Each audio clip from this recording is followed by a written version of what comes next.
Yes, എന്തായാലും വലിയ ആശ്വാസകരമാകുന്ന ഒന്ന് സംസ്ഥാന സർക്കാരിനെ എന്ന് പറയുമ്പോൾ പോലും ഇപ്പോൾ ഉണ്ടായിട്ടുള്ള പ്രതികരണങ്ങൾ, ഉയർന്നു വന്നിട്ടുള്ള ആരോപണങ്ങൾ അത് ഇടതുമുന്നണിക്ക് വലിയ തോതിൽ ദോഷകരമായി ബാധിക്കും എന്നതിൽ തർക്കമൊന്നുമില്ല. പ്രത്യേകിച്ച് സമൂഹ മാധ്യമങ്ങളിലടക്കം ചേരി തിരിഞ്ഞുകൊണ്ട് ചിലർ പ്രണയിക്കുമ്പോൾ അത് ന്യായീകരണമായി മാറുന്നു, ചിലരുടേത് എന്ന് പറയുമ്പോൾ അത് വലിയ കുറ്റമായി മാറുന്നു എന്ന് പേരുകൾ സഹിതം ഉദാഹരണങ്ങൾ സഹിതമൊക്കെ ഇപ്പോൾ സമൂഹ മാധ്യമങ്ങളിലടക്കം വലിയ തോതിൽ ചർച്ച ചെയ്യപ്പെടുന്ന സാഹചര്യം ഉണ്ടാകുന്നു. ഒരേ സ്വഭാവമുള്ള പരാതികൾ അത് പല ആളുകൾക്ക് നേരെ ഉയരുമ്പോൾ എന്തുകൊണ്ടാണ് ഇടത് സർക്കാർ ഇങ്ങനെ വ്യത്യസ്തമായ നിലപാട് സ്വീകരിക്കുന്നത് എന്ന വലിയ ചർച്ചകൾ ഇപ്പോൾ സമൂഹ മാധ്യമങ്ങളടക്കം ഏറ്റെടുക്കുന്നുണ്ട്. അവിടെയാണ് നേരത്തെ വി അരുൺ സൂചിപ്പിച്ചതുപോലെ ഇത് സമാനമായ സ്വഭാവം എന്ന് നമുക്ക് പറയാൻ സാധിക്കില്ല എങ്കിൽ പോലും ഒരു MLA-ക്കെതിരെ പരാതികൾ വന്നപ്പോൾ അല്ലെങ്കിൽ ആരോപണങ്ങൾ ഉയർന്നപ്പോൾ തന്നെ എന്തായിരുന്നു നിലപാട്? അതല്ല എങ്കിൽ റാപ്പർ വേടന് നേരെ ആരോപണം വരുമ്പോൾ എന്താണ് നിലപാട്? ഇപ്പോഴൊരു മന്ത്രിയും മന്ത്രിയുടെ സ്റ്റാഫും ഒരു സ്ത്രീയെ ഉപദ്രവിച്ചു എന്ന് പറയുമ്പോൾ അത് ഭാര്യയാണ് എങ്കിൽ പോലും അങ്ങനെ ഉപദ്രവിച്ചു എന്ന് പറയുമ്പോൾ എന്തുകൊണ്ട് മറ്റൊരു നിലപാട്? ഇതെല്ലാം വലിയ തോതിൽ ചർച്ച ചെയ്യപ്പെടുന്ന ഒരു സാഹചര്യമുണ്ട്. അതിനൊക്കെ അപ്പുറത്ത് ഉമ്മൻചാണ്ടി സർക്കാരിൻ്റെ കാലഘട്ടത്തിലും സമാനമായ ഒരു ആരോപണം ഗണേഷ് കുമാർ നേരിടേണ്ടി വന്നിരുന്നു. അന്ന് വലിയ തോതിൽ ഉമ്മൻചാണ്ടിയെയും അതോടൊപ്പം തന്നെ അന്നത്തെ സർക്കാരിനെയും ഒക്കെ ഇതേ ഇപ്പോഴത്തെ മുഖ്യമന്ത്രിയായിട്ടുള്ള പിണറായി വിജയൻ വലിയ വിമർശനവും ഉത്തരവാദിത്തമുണ്ട് സർക്കാരിന് ഇക്കാര്യങ്ങളിൽ വ്യക്തത വരുത്താൻ എന്ന വാർത്താ സമ്മേളനത്തിൽ അദ്ദേഹം പറഞ്ഞ വാക്കുകളുമൊക്കെ സജീവ ചർച്ചയാകുമ്പോൾ സോളാർ കേസിൽ ഗണേഷ് കുമാറിൽ നിന്ന് നീചമായ പ്രവൃത്തികളാണ് ഉണ്ടായത് എന്ന ആരോപണം കഴിഞ്ഞ ദിവസം ചാണ്ടി ഉമ്മൻ ന്യൂസ് 18നോട് പറയുകയുണ്ടായി. അത് ഈ വിവാദം പുറത്തു വരുന്നതിന് മുമ്പ് തന്നെയുള്ള ഒരു പ്രതികരണം ആയിരുന്നു. നിയമം എല്ലാം വെളിച്ചത്ത് കൊണ്ടുവരുമെന്നും ഉമ്മൻചാണ്ടി തൻ്റെ കുടുംബം തകർത്തുവെന്ന ഗണേഷിൻ്റെ ആരോപണം മനസാക്ഷിയോട് ചോദിക്കണം എന്നതുമായിരുന്നു ചാണ്ടി ഉമ്മൻ്റെ പ്രതികരണം. അപ്പോൾ ആ കാലഘട്ടത്തിൽ, അതായത് ഉമ്മൻചാണ്ടിയുടെ കാലഘട്ടത്തിൽ ഉമ്മൻചാണ്ടിയാണ് തൻ്റെ കുടുംബം തകർത്തത് എന്ന് പറയുമ്പോൾ എന്തായാലും ഇപ്പോൾ ഗണേഷ് കുമാറിൻ്റെ കുടുംബം തകർക്കാൻ അദ്ദേഹം ജീവിച്ചിരിക്കുന്നില്ല. ഇപ്പോഴത്തെ ഭാര്യയും ഇതുപോലെ തന്നെയുള്ള പരാതിയും ആരോപണവുമായി രംഗത്ത് വരികയായിരുന്നു. മനസാക്ഷിയുടെ ഉത്തരം അതായിരിക്കില്ല എന്നുകൂടി, അതായത് ഉമ്മൻചാണ്ടി തൻ്റെ കുടുംബത്തെ തകർത്തുവെന്ന് ഗണേഷ് കുമാർ പറയുമ്പോൾ ഗണേഷ് കുമാറിൻ്റെ മനസാക്ഷിയുടെ ഉത്തരം അതായിരിക്കില്ല എന്നുകൂടി ചാണ്ടി ഉമ്മൻ കഴിഞ്ഞ ദിവസം ന്യൂസ് 18 നൽകിയ അഭിമുഖത്തിൽ പറഞ്ഞിരുന്നു. തെരഞ്ഞെടുപ്പിലേക്ക് പോകുമ്പോൾ അതിൻ്റെ ഒരുക്കങ്ങളാണ് പല മണ്ഡലങ്ങളിലും നടന്നുകൊണ്ടിരിക്കുന്നത്. അവിടെയാണ് പത്തനാപുരത്തെത്തി ഗണേഷ് കുമാറിനെതിരായ ഒരു പരാമർശം സോളാർ കേസുമായി ബന്ധപ്പെട്ട് ചാണ്ടി ഉമ്മൻ നടത്തുന്നത്. ആ വിഷയത്തിൽ വർഷങ്ങൾക്ക് ശേഷമുള്ള ആദ്യ പ്രതികരണമായിരുന്നു. അങ്ങനെ ഒരു സമയവും സാഹചര്യവും ബോധപൂർവം തെരഞ്ഞെടുത്തതാണ്. പത്തനാപുരത്ത് തന്നെ പറഞ്ഞിട്ടുണ്ട്, പല ഇലക്ഷൻ വഴി ഞാൻ പറഞ്ഞിട്ടുണ്ട്. ഇപ്പം മാധ്യമങ്ങൾ ശ്രദ്ധിക്കുന്ന ഈ ഇലക്ഷനാണെന്ന് മാത്രമേ ഉള്ളൂ.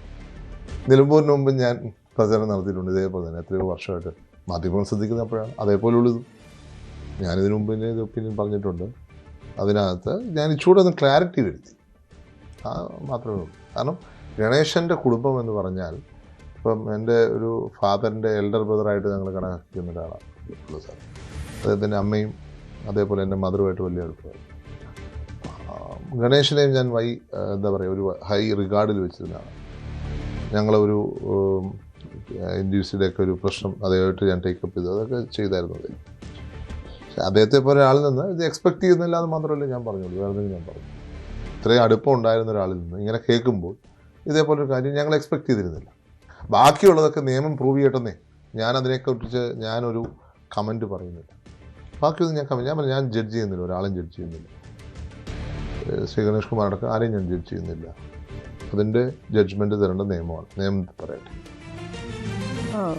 ഗണേഷ് കുമാർ ശക്തമായ ഭാഷയിലാണ് അതിനെതിരെ രംഗത്ത് വന്നത്. അദ്ദേഹത്തിന്റെ മക്കളെയും കുടുംബത്തെയും ആകെ നശിപ്പിച്ച വ്യക്തിയാണ് എന്നതുൾപ്പെടെയുള്ള കാര്യങ്ങൾ പറഞ്ഞു. മനസാക്ഷിയോട് ചോദിക്കട്ടെ, ജനങ്ങളും കാണുന്നുണ്ടല്ലോ. മനസാക്ഷിയോട് ചോദിക്കട്ടെ, ജനങ്ങളും കാണുന്നു. ആ വിവാദം അവിടെ അവസാനിപ്പിക്കാനാണോ താല്പര്യം? വിവാദമൊന്നുമില്ല. ചില ഫാക്ട്സ് കേരള സമൂഹത്തിന് മുന്നിലുണ്ട്, കേരളത്തിലുള്ള എല്ലാവർക്കും. അദ്ദേഹത്തിൻ്റെ മനസാക്ഷിയോട് ചോദിച്ചിട്ടാൽ ആ ഉത്തരം അതായിരിക്കില്ല. മനസാക്ഷി പറയുന്ന ഉത്തരം അതായിരിക്കില്ല. അപ്പോൾ അത് പറഞ്ഞുകൊണ്ടേയിരിക്കും. അത് കഴിഞ്ഞു. നമുക്ക് അതിനെക്കുറിച്ചൊരു ടോപ്പിക്കിൻ്റെ ആവശ്യമില്ല. ആ ഡിസ്കഷൻ ഇടയ്ക്കിടയ്ക്ക് ചെയ്യേണ്ട കാര്യമില്ല. പറയാനുള്ളത് ഞാൻ പറഞ്ഞു. അത് ഈ തെരഞ്ഞെടുപ്പിൽ ജനങ്ങൾ വിലയിരുത്തുമോ? അല്ല, ജനങ്ങളെല്ലാം കാണും, എല്ലാം കാണുന്നുണ്ട്. പത്തനാപുരത്ത് ഗണേഷിനെ ബാധിക്കുമോ? അതിലേക്കൊന്നും ഞാൻ കമൻറ്റ്, ജനങ്ങളല്ലേ കാണുന്നത്, ജനങ്ങൾക്ക്.